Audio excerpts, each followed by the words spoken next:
विश्वानि देव सवितरदुरितानि परासुव यद्भद्रं तन्न आसुव। ॐ सहना भवतु सहनौ भुनक्तु सह वीर्यं करवावहै तेजस्विनावधीतमस्तु मा विद्विषावहै। ओम शांति शांति शांति। ओम श्री परमात्मा नमः। योग दर्शन के समाधि पाद पर हम विचार कर रहे थे, जिसमें दो प्रकार के योग का वर्णन महर्षि ने पूर्व में ही किया, संप्रज्ञात योग और असंप्रज्ञात योग। निरोध की स्थिति जो है वो योग की स्थिति कहलाती है, जिसमें वृत्तियों का निरोध होता है। वह निरोध दो प्रकार से होने के कारण दो योग की स्थितियां बनती हैं, एक संप्रज्ञात योग और एक असंप्रज्ञात योग। तो उसमें से पहला जो योग है संप्रज्ञात योग, उसका वर्णन करते हुए महर्षि सूत्रकार ने सूत्र संख्या 17 में कहा कि वो चार प्रकार के संप्रज्ञात होती हैं: वितर्क, विचार, आनंद और अस्मिता। वितर्कानुगत संप्रज्ञात समाधि, विचारानुगत संप्रज्ञात समाधि, आनंदानुगत संप्रज्ञात समाधि और अस्मितानुगत संप्रज्ञात समाधि, ये चार प्रकार की समाधियां हैं। संप्रज्ञात शब्द सम्यक प्रकृष्ट रूपेण सम्यक्तया ज्ञायते इति संप्रज्ञातः, कि जो प्रकृष्ट रूप से, सम्यक रूप से जो ज्ञात होता है, जिसमें कोई वस्तु का, किसी पदार्थ का बोध होता है, उस वस्तु के यथार्थ स्वरूप का प्रकाशन होता है जिस अवस्था में, उस अवस्था का नाम संप्रज्ञात योग है, संप्रज्ञात समाधि है। यानी कि जिस समाधि में ध्येय विषयक वस्तु का स्पष्ट बोध होता है, उसका कोई स्वरूप ऐसा नहीं रह जाता उस ध्याता के लिए जो वो अगम्य रह जाए, ऐसा नहीं होता। सबको जान लेता है, उस वस्तु के भूत, वर्तमान, भविष्य, जितने भी अंश उस वस्तु के संदर्भ में हो सकते थे, वो समस्त पहलुओं को ठीक ठीक जान लेता है। हम सामान्य रूप से इन चरम चक्षुओं से नहीं जान पाते। किसी वस्तु को सामने हम रखी हुई देखते हैं, उसे देख करके जो है हम उसके वर्तमान का ही ठीक से बोध नहीं कर पाते। उसके अंदर क्या है, उसके पिछले साइड क्या है, वो सब तुम देख ही नहीं पाते। फिर भूत और भविष्य तो छोड़ ही दीजिए, वर्तमान भी हम ठीक से नहीं जान पाते इन चरम चक्षुओं से। लेकिन एक ऐसी दिव्य दृष्टि प्रकट हो जाती है साधकों की, महर्षियों की, उस स्थिति में जिस विषय पर, जिस वस्तु पर वो संयम करना चाहें और संयम करके उस स्थिति में जाएं, तो उस स्थिति में जा करके उस वस्तु से संदर्भित जितने भी पहलू हैं, जितने भी अंश हैं, उसको सब कुछ जान लेता है। इसलिए सम्यक रूप से वहाँ पर ज्ञान होने के कारण इसे जो है संप्रज्ञात कहता है। वो प्रकृष्ट ज्ञान होता है, प्रकर्षेण। तो वो चार प्रकार की स्थितियाँ है, इसमें भी तारतम्यता है। वो स्थिति क्या है, तो उसके लिए भाष्यकार ने कहा कि वितर्क चित्तस्य आलम्बने स्थूल आभोग। ये जो वितर्क नामक जो प्रथम संप्रज्ञात समाधि है, इसमें यह होता है कि आलम्बने स्थूल आभोग, स्थूल आलम्बन रहता है इसमें।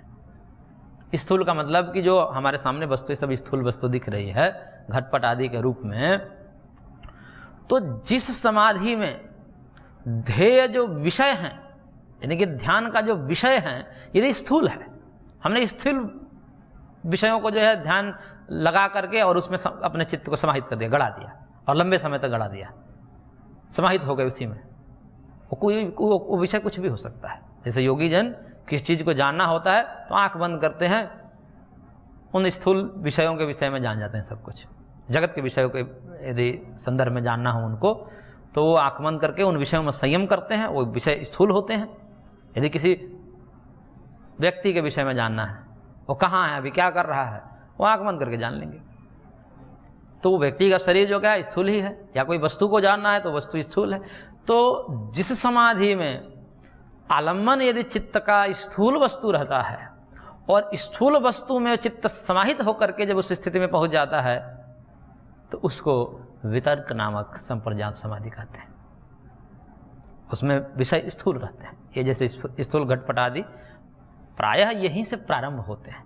जितनी भी साधनाएं होती है यहीं से प्रारंभ होती है कि हम चित्त को एक स्थूल वस्तु देते हैं, क्योंकि चित्त का उतना वशीकार नहीं होता है, उतने हम परिपक्व नहीं हैं कि एकाएक उस निराकार ब्रह्म में हम स्थिति टिका पाएँ, ऐसी योग्यता नहीं हो सकती। लेकिन कई महर्षियों की ऐसी भी स्थिति होती है, कई साधकों की स्थिति होती है कि जो है सीधे उनकी स्थिति सूक्ष्म में पहुंच जाती है, लेकिन वो अपवाद है। कुछ ही लोग हैं, प्रायः जो ऐसे हैं तो उनको क्रम से जाना पड़ता है। पहले स्थूल विषयों पर संयम करना पड़ता है, स्थूल विषयों पर अपने मन को एकाग्र करना होता है और एकाग्र करके उसमें फिर समाहित होना पड़ता है, तब वो एक स्थिति बनती है, उसे वितर्क समाधि कहते हैं, वितर्क अनुगत संप्रजात समाधि। और वहीं जब और अभ्यास परिपक्व होगा, अब वह सूक्ष्म विषयों में भी ले जाएगा। इसलिए कहा सूक्ष्मो विचार, ये जो विचार नामक संप्रजात समाधि है वो सूक्ष्म आलम्बन बना लेगी। अब वही चित्त तो जब स्थूल में परिपक्व हो जाएगा, स्थूल में जब अभ्यास करते करते में परिपक्व हो जाएंगे कि ऐसी स्थिति बन गई कि जब चाहें तब हम आंख बंद कर स्थूल विषय में समाहित हो जा रहे हैं, ऐसी स्थिति जब बन जाए, परिपक्व स्थिति बन जाए वितर्क समाधि की, तब हम क्या करते हैं कि अब सूक्ष्म में मन को टिकाने का प्रयत्न करते हैं, क्योंकि एक जगह हो गया तब आगे आगे बढ़ना होता है, वहीं तो रुकना नहीं होता है। फिर वो परमाणु में जाते हैं, सूक्ष्म विषयों में, परमाणु, तन्मात्र इत्यादि सूक्ष्म विषयों में जाते हैं, उन पर ध्यान केंद्रित करने का प्रयास। वहां पर ध्यान केंद्रित करना थोड़ा सा कठिन होता है अपेक्षाकृत, लेकिन साधक के लिए कुछ दुर्लभ नहीं है। वो करते करते उन विषयों में भी अपने चित्त को एकाग्र करने में समर्थ हो जाता है। तो जब सूक्ष्म विषयों में चित्त को एकाग्र करके उसमें समाहित कर लेता है, उसको भी पकड़ लेता है, पकड़ में आ जाती है सूक्ष्म वस्तु ही, उसे ध्यान के माध्यम से पकड़ का मतलब कि ध्यान में आ जाती है, तब उस स्थिति को कहते हैं कि ये स्थिति का नाम दे दिया एक महर्षि ने कि विचार नामक संप्रजात समाधि है, विचार अनुगत संप्रजात। अब इसके बाद की एक स्थिति और आती है कि इसमें भी जब परिपक्व हो गए तो अब कोई विषय नहीं रहते, अपितु अपने इंद्रियों को ही विषय बना लेता है, अपने इंद्रियों को ही विषय बना लेता है। आँख में ही अपने मन को टिका देगा, या अपने जिह्वा में ही अपने मन को टिका देगा, या अपने कर्णेंद्रिय में भी अपने मन को टिका देगा। वहीं से बिना किसी आलम्बन के दिव्य स्पर्श, दिव्य शब्द, दिव्य रूप का अनुभूति करने लगेगा। यहाँ पर कोई आलम्बन नहीं है, इंद्रिय ही आलम्बन बन जाती है। ऐसी स्थिति में उसे एक दिव्य आनंद की आती है, क्योंकि इंद्रियों से आनंद मिलता है। लेकिन जब हम विषयों के संपर्क में आते हैं तो वहाँ पर तो विषयों के माध्यम से इंद्रियों के द्वारा आनंद होता है, लेकिन यहाँ पर बिना किसी विषय के इंद्रियाँ, क्योंकि सत्व प्रधान होती है, इंद्रियाँ जो हैं सत्व अहंकार से बनी हैं सांख्य की दृष्टि से, तो सत्व सुखकारी होता है। तो यदि कोई व्यक्ति अपनी इंद्रियों में भी प्रतिष्ठित हो जाए, बाहर विषय से हट करके अपने इंद्रियों में ही जैसे कुर्म, कछुआ अपने इंद्रियों को समेट लेती है, अपने अंगों को समेट लेती है, उसी प्रकार व्यक्ति बाहर से सिमट करके यदि इंद्रियों में भी सिमट जाए तो उसमें भी अपेक्षाकृत बहुत आनंद होता है, बहुत सुख मिलता है, क्योंकि इंद्रियां सत्व से बनी हैं और सत्व सुखकर होता है। इसलिए उन इंद्रियों को आलम्बन बना करके अपने मन को इंद्रियों में एकाग्र यदि कर लेता है तो एक दिव्य आनंद की अनुभूति उसे होती है बिना किसी विषय के। इसलिए इसको आनंदानुगत संप्रजात समाधि का है। तो यहाँ पर विषय जो होते हैं वो इंद्रियां ही विषय हो जाती है। पहले में स्थूल विषय होते हैं, घटपट आदि स्थूल विषय हो सकते हैं, दूसरी स्थिति में परमाणु विषय होते हैं, और ये तीसरी स्थिति में जो है न कोई स्थूल विषय है न सूक्ष्म विषय है, अपितु इंद्रियां ही उसका विषय बन गई। तो इस प्रकार से उससे एक जो स्थिति बनती है दिव्य आह्लाद की स्थिति बनती है, दिव्य आनंद की स्थिति बनती है। इसलिए कहा आनंदो आह्लाद, आनंद है आह्लादक होता है।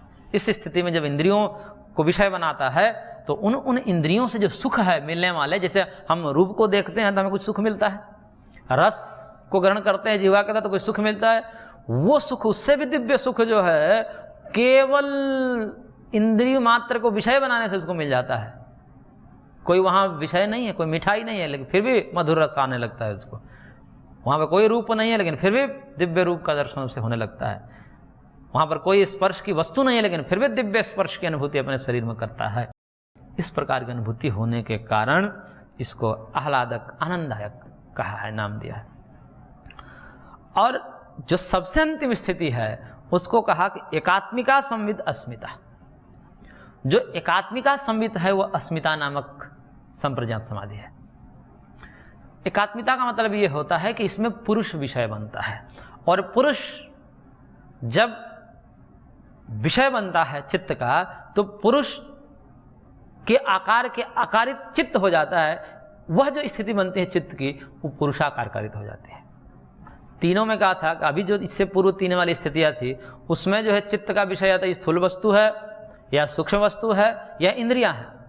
अब यहाँ पर ना चौथी स्थिति में जो है अस्मिता नामक जो संप्रज्ञात समाधि है, उस स्थिति में न स्थूल विषय आलम्बन है, न सूक्ष्म विषय आलम्बन है, और न ही इंद्रियां आलम्बन है।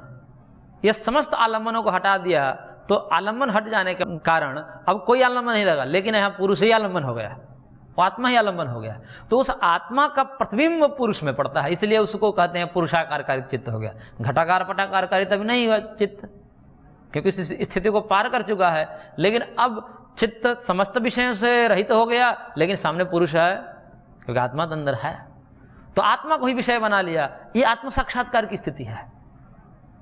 पुरुषाकार कारित वृत्ति हो गई, और वो वृत्ति वृत्तात्मक रूप से ज्ञान है। एक दो प्रकार के, मैंने पूर्व में ही कहा था कि दो प्रकार के ज्ञान होते हैं। एक ज्ञान ये जो है, इस ज्ञान, ये जो तत्व ज्ञान हो रहा है, आत्म साक्षात्कार हो रहा है, इस आत्म साक्षात्कार में पुरुष का जो ज्ञान हो रहा है वो वृत्ति के माध्यम से हो रहा है। यानी कि पुरुष वृत्ति के साथ एकात्म हो गया, और वृत्ति पुरुषाकार कारित हो गई, और उस वृत्ति के द्वारा जो तत्व ज्ञान है, इस कारण से यह तत्व ज्ञान जो है वृत्ति सापेक्ष है। और इससे भी एक ऊपर की स्थिति होती है वृत्ति निरपेक्ष। यानी कि ये जो पुरुषाकार कारित वृत्ति है, इस वृत्ति को भी मिटा दीजिए तो सर्ववृत्ति निरोध है। सर्ववृत्ति निरोधान निर्बीज समाधि, ऐसा आगे कहेंगे कि समस्त वृत्तियों का निरोध हो जाने के बाद एक जो स्थिति स्वरूपावस्थिति होती है, वो तो वृत्ति मात्र के निरोध से, यानी कि यह वृत्ति जो बनी है अभी इस अस्मिता नामक में, जो पुरुषाकार कारित वृत्ति है, यह विशुद्ध सत्व प्रधान वृत्ति होती है। यहाँ वृत्ति सत्वात्मिका होती है, और इस सत्वात्मिका वृत्ति को भी अतिक्रमण करके, यानी कि समस्त प्रकार का राजसिक तामसिक तो पहले ही निवृत्त कर चुका है, और राजसिक और तामसिक वृत्तियों को निरोध करके ये जो पुरुषाकार कारित वृत्ति बनी है अस्मिता नामक संप्रज्ञात समाधि में, ये सात्विक वृत्ति है। इसलिए यहाँ जो पुरुष का साक्षात्कार हो रहा है, आत्मज्ञान हो रहा है, उसको वो वृत्ति के अनुकूल हो रहा है, वृत्ति के माध्यम से हो रहा है, वृत्ति सापेक्ष हो रहा है। अब इस वृत्ति सापेक्ष से निर्वृत्ति की यदि स्थिति को प्राप्त करेगा, वह स्थिति हो जाती है असंप्रज्ञात की। ये अंतर है दोनों में। तत्वज्ञान, अब यहाँ तक भी कोई पुरुषाकार कारित वृत्ति हो जाए तो भी जन्म बंधन टूट गया, खत्म हो गया, वो क्रमिक मुक्ति से जाएगा। थोड़ा विलंब लगेगा, लेकिन क्रम मुक्ति से जो है वो मुक्त हो जाएगा। संप्रज्ञात समाधि भी यदि प्राप्त हो जाए तो भी मुक्ति निश्चित है, क्योंकि यहाँ पर भी जो है पुरुष का साक्षात्कार हो जाता है, आत्मा का साक्षात्कार हो जाता है। तो आत्मा का साक्षात्कार हो जाने से, आत्म साक्षात्कार हो जाना यही तो कैवल्य है, इसको तो कैवल्य का कारण माना जाता है। तो यहाँ भी अब निश्चित रूप से कह सकते हैं कि कैवल्य को प्राप्त होगा, लेकिन क्रम से होगा, क्रमिक मुक्ति के माध्यम से। उसको आगे भाष्यकार बताएंगे कि वो जो है ब्रह्मलोक में कहाँ कहाँ निवास करता है, ये वितर्क वाले कहाँ निवास करते हैं, विचार वाले कहाँ निवास करते हैं, आनंद वाले कहाँ निवास करते हैं, और अस्मिता वाले, ये सब ब्रह्मलोक में निवास करते हैं। और वहाँ से फिर अतिक्रमण करके, ब्रह्मलोक का भी अतिक्रमण करके कुछ काल लगते हैं, और फिर जो है वो जो है सद्य मुक्ति वहाँ से हो जाती है। इसलिए क्रम से होती है, इसलिए वहाँ भी मुक्ति तो मानना ही पड़ता है, उसको भी मुक्ति की अवस्था मानी जाती है। और लेकिन यदि सद्य मुक्ति प्राप्त करनी है कि मैं ही काल की उसको कोई अपेक्षा ना हो, काल की कोई प्रतीक्षा ना हो, तब तो जो है निर्वृत्ति की अवस्था में जाकर के उन सात्विक जो वृत्ति है, पुरुषाकार कारित वृत्ति, उसका भी उल्लंघन करके, अतिक्रमण करके, और त्रिगुणातीत अवस्था में पहुंच जाता है। उस अवस्था में जो अपरिपक्व ज्ञान, ये परिपक्व ज्ञान उसको बोलते हैं, अविप्लव ख्याति, वहाँ पर होने के पश्चात फिर वो सद्य मुक्ति, वो क्रम मुक्ति नहीं सद्य मुक्ति हो जाता है। तो इस प्रकार से ये 4 संप्रज्ञात समाधि की अवस्था है: वितर्क, विचार, आनंद और अस्मिता। अनुगत शब्द सब में जोड़ देंगे। रूप शब्द बीच में आया है। विजयन भिक्षु का मत है कि रूप शब्द यहाँ प्रामादिक पाठ है, कभी सूत्र में जुड़ गया है, प्रमाद के कारण टाइप में गड़बड़ी हो जाती है कभी, क्योंकि भाष्यकार ने रूप का जो है कहीं पर कथन नहीं किया है। व्याख्या करते समय अनुगत शब्द को तो जोड़ा है कि वितर्कानुगत, विचारानुगत, ऐसा तो जोड़ा है, परंतु रूप को कहीं नहीं जुड़ा, तो इसलिए कहा कि रूप शब्द किसी प्रमाद के कारण कभी जुड़ गया है। तो वितर्कानुगत संप्रजात, विचारानुगत संप्रजात, आनंदानुगत संप्रजात और अस्मितानुगत संप्रजात, इसमें भेद यही है कि एक में स्थूल विषय हैं, एक में सूक्ष्म परमाणु विषय हैं, एक में इंद्रिया विषय हैं और एक में पुरुष विषय है, आत्मा विषय है। तो इस प्रकार से ये संप्रजात समाधि की 4 स्थितियाँ बताई। अब अथ असंप्रजात समाधि किम उपाय किम स्वभाव आयति। संप्रजात समाधि का तो स्वरूप बता दिया, प्रकार भी बता दिया। अब करके अब बताइए कि असंप्रजात समाधि, क्योंकि 2 योग बताया था आपने पूर्व में, 2 योग, योगश्चित्तवृत्ति निरोधा में है, सर्व शब्द का अग्रहण होने से संप्रजात और असंप्रजात दोनों को योग कहा है। तो असंप्रजात को तो ही बताना है, संप्रजात को तो बता दिया। तो अब बताइए कि ये असंप्रजात क्या क्या स्वरूप है, क्या भेद हैं, क्या इसके लक्षण हैं, इसको बताइए। तब महर्षि सूत्रकार सूत्र संख्या 18 में कह रहे हैं, विराम प्रत्याभ्यास पूर्व संस्कार शेषो अन्य, कि विराम प्रत्यय अभ्यास पूर्व, विराम का मतलब निरोध, रुक जाना, निरोध हो जाना, और प्रत्यय मतलब कारण होता है। प्रत्यय मतलब ज्ञान भी होता है, वहाँ पर जो पीछे आया था सूत्र, उसमें प्रत्यय शब्द का अर्थ था ज्ञान, लेकिन प्रत्यय शब्द का अर्थ कारण भी होता है। तो विराम प्रत्यय यानी कि निरोध, यानी कि रुक जाना, अवसान हो जाना, कारण है जिस समाधि के पूर्व में विराम प्रत्याभ्यास, अभ्यास का मतलब क्या वृत्ति, विराम के कारण का अभ्यास पूर्व में हो जिस समाधि के, उसको कहते हैं अन्य। अन्य कौन? संप्रजात से अन्य असंप्रजात है। अन्य का तात्पर्य यहाँ पर क्योंकि पीछे में संप्रजात का कथन था पिछले सूत्र में, संप्रजात से अन्य जो असंप्रजात है वो क्या है, उसके कारण बता रहे हैं। क्योंकि किम उपाय बताया, प्रसंग में ऐसा बनाया कि अथ असंप्रजात समाधि किम उपाय, पहला प्रश्न, और दूसरा कहा किम स्वभाव आई थी, उसका स्वभाव क्या है, लक्षण क्या है। तो इतने जो अंश हैं ये उसके उपाय बता रहे हैं कि असंप्रजात समाधि का उपाय क्या है। तो विराम के यानी कि वृत्ति निरोध के कारण का अभ्यास पूर्व में हो जिसका, वो विराम के कारण क्या है, विराम के कारण है पर वैराग्य। क्योंकि जानस्य यो पराकाष्ठा वैराग्यम में वो विराम ही तो था, और चित्तवृत्ति निरोध ही तो था। तो उस चित्तवृत्ति को निरोध और करते करते, यानी कि परवैराग्य की अवस्था में और दृढ़ होते होते, उसका अभ्यास और करते करते, यानी कि अस्मिता नामक जो पुरुषाकार वृत्ति बनी है, उस वृत्ति में बारंबार अभ्यास करते हुए उसी स्थिति को परवैराग्य कहा जाता है।